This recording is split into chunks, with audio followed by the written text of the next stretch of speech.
Assalamualaikum warahmatullahi wabarakatuh. Alhamdulillahillazi arsala rasulahu bil huda wa dinil haqqi liyuzhirahu ala dini kullihi wala karihal kafirun wala karihal musyrikun wala karihal muslimun. Subhanaka la ilma lana illa ma 'allamtana innaka antal alimul hakim. Rabbi syrah li sadri wa yassir li amri wa hlul 'uqdatam min lisani yafqahu qawli. Terima kasih saya ucapkan kepada tuan pengurusi acara, tuan imam, barisan jatuh kuasa masjid, tuan-tuan dan puan-puan sidang jemaah yang dirahmati Allah sekalian. Bersyukur kita kepada Allah Subhanahu wa taala kerana pagi ini sekali lagi kita diberi ruang dan peluang untuk bersama-sama berada di dalam majlis ilmu. Dahlah bulan Ramadan, kan? Bulan Ramadan dapat pula berada dalam majlis ilmu. Besar pahalanya mudah-mudahan. Itulah dia salah satu tanda kasih sayang Allah kepada kita. Benda tak minta tapi dapat. Itu ayat dah. Benda tak minta tapi dapat. Apa dia? Malam tadi ramai yang terlelap sebab makan. Lepas tarawih pun, masa tarawih pun dapat lelap. Tu kasih sayang Allah lah tu. Masa tengah tarawih boleh lelap, kan? Tu bonus tu, kan? Witir dia segar balik. Habis witir, lepas tu ada tahlil, ada yang buat tahlil, doa selamat pun terlelap lagi, kan? Dan dalam pada tu bila balik rumah terus lelap. Wahal tadi dah banyak kali lelap waktu semayang. Dah terlelap tu, terlupa pula minta nak hidup lagi pagi ni. Dengan tahap tak minta, pagi ni hidup juga. Maknanya Allah Ta'ala sayangkan kita. Itu sebab selalu saya cakap, jangan berhenti meminta daripada Allah. Kerana Allah tak pernah berhenti memberi kepada kita walaupun kita tak minta. Pagi tadi hidup lagi. Tak ada siapa pun yang bangun pagi tadi, kenapalah aku ni hidup lagi? Tak ada. Kecewa dah, aduh hidup lagi terus. Dosa semalam pun banyak dah, aduh tak ada. Dia tak fikir dosa, dia fikir apa? Dia fikir nak hidup ni. Sedangkan kadang-kadang tak sadar apa tujuan hidup. Ramadan ni alhamdulillah kita ada banyak target sebenarnya bulan Ramadan ni. Tetapi ramai juga bila masuk bulan Ramadan ikut-ikutan aja. Ikut-ikutan, ikut orang aja. Orang pergi tarawih, dia pun pergilah. Dia kata pula rupanya orang lain pergi, aku tak pergi. Satu row tu, rumah-rumah tu semua suami-suami pergi, takkan aku tak pergi? Dia pun pergi, sebab itu dia pergi. Tak apalah, mula daripada ikut-ikutan, mudah-mudahan lama-lama besok jadi kelaziman, jadi memahami kenapa dia pergi ke masjid. Itu sebabnya orang-orang Arab kan, orang-orang Arab masuk aja Rejab dia dah terbayangkan Ramadan. Masuk Rejab dah terbayang Ramadan. Orang kita belum Rejab dah terbayang Syawal. Dia lagi jauh kan. Dia punya visi dan misi dia tu jauh.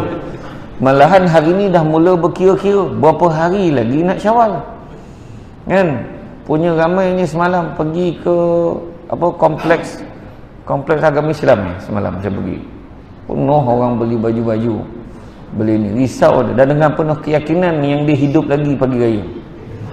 Nampak tak? Itu sebabnya kalau kita buka kitab Minhaj Al-Abidin daripada Imam Al-Ghazali, memang kita ni dilarang untuk panjang cita-cita. Jangan panjang cita-cita. Kalau kamu hidup di waktu pagi, jangan bercita-cita hidup pada waktu petang. Hidup kita petang, jangan cita-cita hidup waktu malam. Apabila malam, jangan bercita-cita hidup lagi esok. Jangkakan kita ni akan mati bila-bila masa. Orang tu boleh mati sebab tercakit roti john tu. Tu, jangan cakap. Kan, macam-macam sebab ni, kadang benda pelik-pelik orang meninggal. Kan? Makan cendol entah macam mana ada, entah macam mana kacang tu tersumbek kat takak, mati. Betul. Nak kata apa? Ada orang tu tengah baring mati. Saya ceramah dekat Wangsa Maju, seorang budak tu meninggal dunia. Bukan meninggal tengah ceramah. Mak ayah cakap anak dia meninggal dunia dalam tidur. Berapa umur anak ni saya tanya? 11 tahun. meninggal dunia dalam tidur.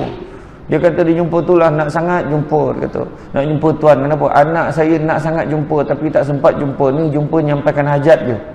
Berapa umur anak? 11 tahun. 11 tahun. Apa sakit? Tak ada, memang meninggal dalam tidur. Tak ada sakit, tak ada apa. 11 tahun.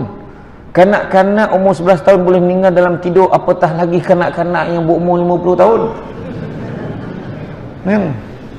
Dan dia cakap anak dia tiap-tiap malam tak pernah tinggal nengok video tengok YouTube Samsul Debat, tapi bukan sebab itu dia meninggal. Kau orang ni aku kena cakap betul-betul.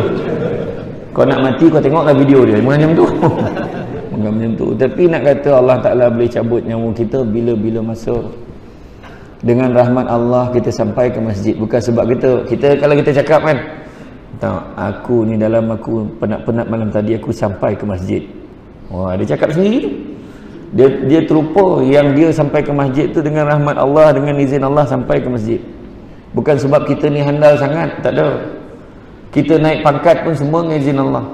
Kita ada kerja semua dengan izin Allah. Jangan kita cakap orang tu susah hidup. Memanglah dia tak nak kerja kuat macam aku ni. Jangan cakap. Ada orang kerja lagi kuat pada kita tapi hidup dia susah.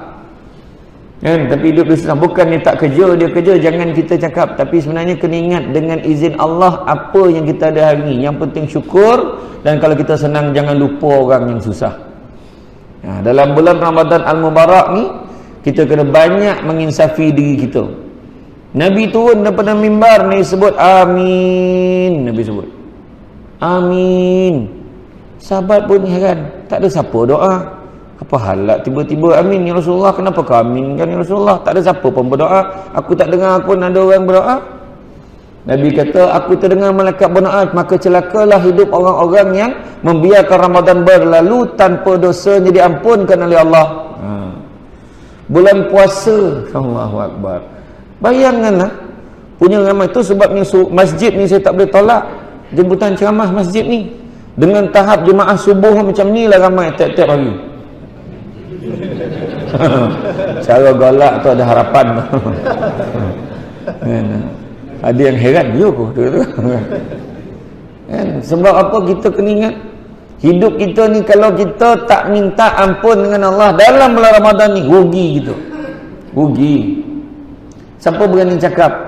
Siapa berani cakap yang dia tak ada dosa? Alhamdulillah, setakat awal tahun hijrah itu, semenjak imam baca doa awal tahun itu sampai sekarang belum ada dosa lagi. Dia berani cakap?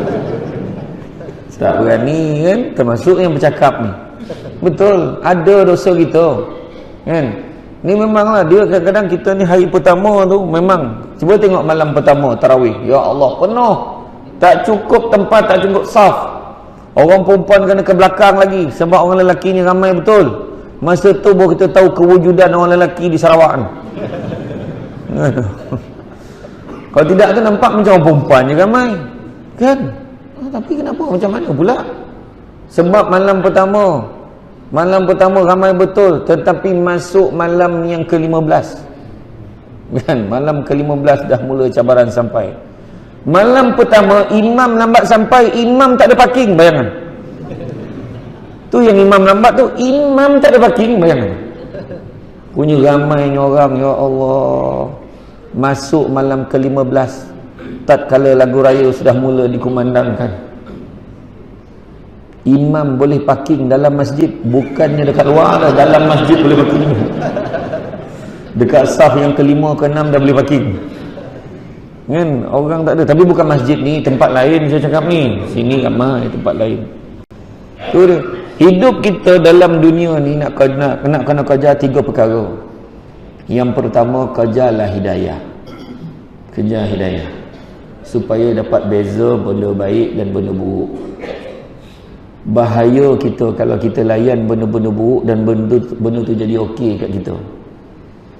Saya ternampak kat satu pintu sekolah tu, ada satu pintu kelas satu sekolah. Betulkan yang biasa, biasakan yang betul. Bila lah terbiasa buat benda-benda tak baik, benda tu jadi elok kat dia. Dah biasa beli nombor, tak ada apa. Orang marah, kau ni apa beli nombor je? Ikhtiar. confident jawab. Dan orang macam ni kan, orang macam ni dia tak rasa bersalah sebab dah biasa buat benda betul. Orang dah biasa tinggal semayang, dia tak ada rasa. Orang semayang dia relax je. Dia tak ada rasa apa. Dia period tak berhenti. Tu jantan tu. Bayangkan tak? Dia tak ada rasa apa. Tu sebabnya hidayah ni penting. Dia terasa Allahu Akbar, lewat dah aku salat ni. Tu sebab azam kita jadi lebih baik daripada sebelumnya. Bulan puasa ni dianggap sebagai madrasah Ramadan. Sebab apa? Tempat biasanya kita jadi baik. Orang yang tak pernah nampak di masjid, bulan puasa boleh nampak. Subuh jarang-jarang betul nak nampak muka dia, tapi bulan Ramadan regular. Kalau orang tu sebelum puasa perangai tak elok, bulan puasa perangai dia elok, mana confirm salah setan. Sebab setan kena ikut kan bulan Ramadan, tu yang elok perangai tu. Kalau bulan puasa sebelum puasa perangai tak elok, bulan Ramadan pun tak elok, sama aja. Jangan salahkan setan. Maknanya sama aja, setan ada tak ada sama. Sebelum puasa perangai dia elok, bulan Ramadan jadi tak elok, maknanya dia ketua pada setan. Macam tu. Kalau ada macam tu lah, tapi jarang lah. Yang ketiga tu jarang. Tak ada, maybe memang ada lah, tapi jarang lah. Tapi tu keadaannya. Dapat beza, benda buruk, benda baik, hidayah. Minta, ya Allah, berikanlah aku kekuatan, ya Allah. Kalau kita dapat pergi masjid, jangan belagak dengan orang tak pergi masjid. Doa lah kita, ya Allah, kau kurniakanlah istiqamah dalam diriku ini, ya Allah, supaya aku terus-terusan pergi ke masjid, ya Allah. Mudah-mudahan aku sentiasa merasa kelazatan beribadah kepadamu, ya Allah. Aku seronok datang ke rumahmu ini, ya Allah. Macam tu. Jangan kita sini, dia tak pergi masjid, neraka tu. Jangan cakap. Kita tak tahu. Kadang-kadang orang tu nak pergi masjid, tetapi dia kesibukan tugas dia. Mungkin dia bertugas waktu dia tak tentu. Kadang kalau boleh dia datang, dia semayang, bukan tak semayang, kita tak nampak. Kita tak tahu. Kadang kita nampak kan, kita tengah ambil wuduk, tiba-tiba turun seorang perempuan daripada bas, rambut perang, pakai seksi, kita pun, neraka lah tu, neraka lah tu. Jangan cakap. Orang perempuan tu pula masuk dalam rumah. Masuk dalam rumah, tiba-tiba dia buka TV satu, ceramah agama. Suruh dia jaga aurat, jaga solat, seksaan api neraka. Dia buka TV 2 tu gak ceritanya, buka TV 3 tu gak ceritanya, buka TV Al-Hijrah macam tu juga ceritanya, buka Astro, ya Allah, buka apa channel. Kenapa? Hari tu menangis dia. Dia pun masuk dalam bilik air, dia pun cuci rambutnya yang perang tadi jadi hitam balik.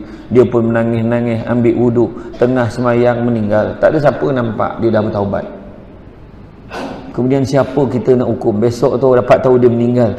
Budak yang rambut perang malam tadi tu meninggal. Mulalah cakap, confirm neraka. Siapa kita? Siapa kita nak judge orang? Kan? Orang yang tak pergi masjid lebih lagi lah, jangan cakap orang yang pergi masjid. Pergi masjid tapi bukannya elok perangai. Jangan cakap. Orang pergi masjid belum tentu lagi elok perangai, tapi ada harapan elok. Betul kan? Teruk-teruk, jahat-jahat orang pergi masjid, imam doa, tak pernah lagi imam doakan, ya Allah, kau berkatilah kehidupan aku dan makmum yang hadir saja. Yang tak datang tu tak payah, tak pernah imam doanya tu. Tak pernah. Imam doa semua jama'i, kan? Muslimin wal muslimat, mu'minin wal mu'minat, al-ahya'i minhum wal amwat, untuk semua sekali doa. Jangan cakap lagi masjid belum tentu lagi elok dia. Memang betul belum tentu elok, tapi ada harapan elok menuju kepada kebaikan. Orang pergi disko memang belum tentu lagi jahat, tapi ada harapan tak elok. Belum pernah lagi orang pergi disko tu, berhenti, isyak dulu, belum pernah. Belum pernah lagi. Belum pernah. Itu keadaan yang hakikat yang kena terima, kan? Hidayah. Buat, kita minta kepada Allah Ta'ala supaya kita ni buat baik, supaya rasa seronok buat kebaikan. Tu pertama.